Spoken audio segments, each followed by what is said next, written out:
Rejection is redirection. Rejection is redirection. Hey y'all, it's Joy, and my leadership affirmation for this week is rejection is redirection. So as a nonprofit leader, entrepreneur, a woman, rejection has been part of my journey. And I'm not, rejection sucks, at least to me. Like, I'm not one of those people who are like, yeah, rejection is a part of it and you just gotta keep moving. No, let's acknowledge rejection sucks. It's not easy, especially when you like things to go your way, which is me. I like things to go to go exactly how I want them to go and how I envision them. So when when I face rejection, I'm like, God, I thought we talked about this. And God's like, yeah, but I'm not sure you were listening. But no, no, seriously, rejection for me is not always easy. And so one thing that helps me is to check how I'm looking at the rejection. And the way that is most helpful for me to look at rejection is to look at it as redirection. And so it is my signal to say, all right, now it's time to redirect.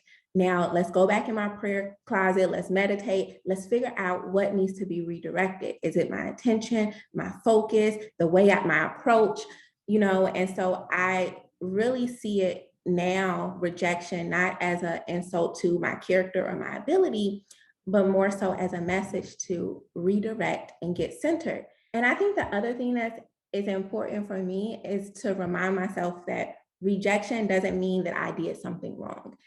As a recovering perfectionist as well, I think that sometimes I would get so caught up in like, but what did I do wrong? What did I mess up? And one thing that I've learned is you can do exactly everything right and also still experience rejection, because the rejection or the redirection is a part of it, right? And so when I look at rejection, it's not rejection, but redirection. I'm like, okay, I was going in my right way, and I was learning what I needed to learn, and now I'm supposed to be redirected a little bit. In her leadership donor reflection, Janae talked about that one of the ways that she stays rooted is by having a neutral mindset. And I think that's so important, especially in times where we face rejection. So in just looking at the situation calm and neutral and not going all the way to the negative end of the spectrum, but just remaining neutral and remaining calm and looking at it in this way is so helpful. And for Janae, she says that her ability to be neutral is really based on her spirituality. And that's the same with me. For when I experience rejection, I do have to go back to my prayer closet or back to my meditation space and really understand how I'm supposed to move next. And so read Janae's full reflection on our Cocoon Club community app. A few things this week before we select the winner. One, we are having our career chat tonight. So definitely join us if you're interested in law, especially. Definitely join us for the career chat. And then two, we have a new fellowship called Excel Fellowship.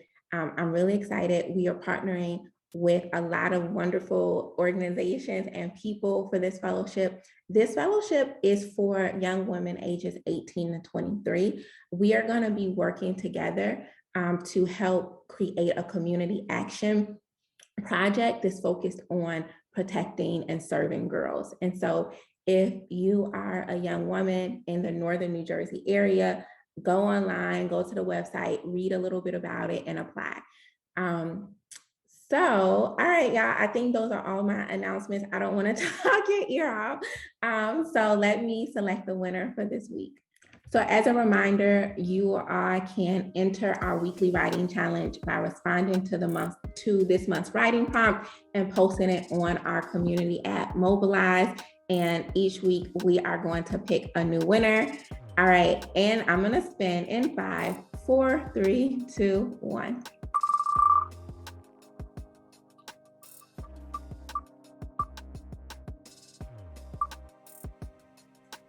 Hey, Rashana! Congratulations. Congratulations, Rashana. You will get a message from someone on the Butterfly Dreams team sometime today about your prize. Y'all have an amazing week. Have a powerful week. Thank you for hanging with me for a few minutes, and I will see you next week.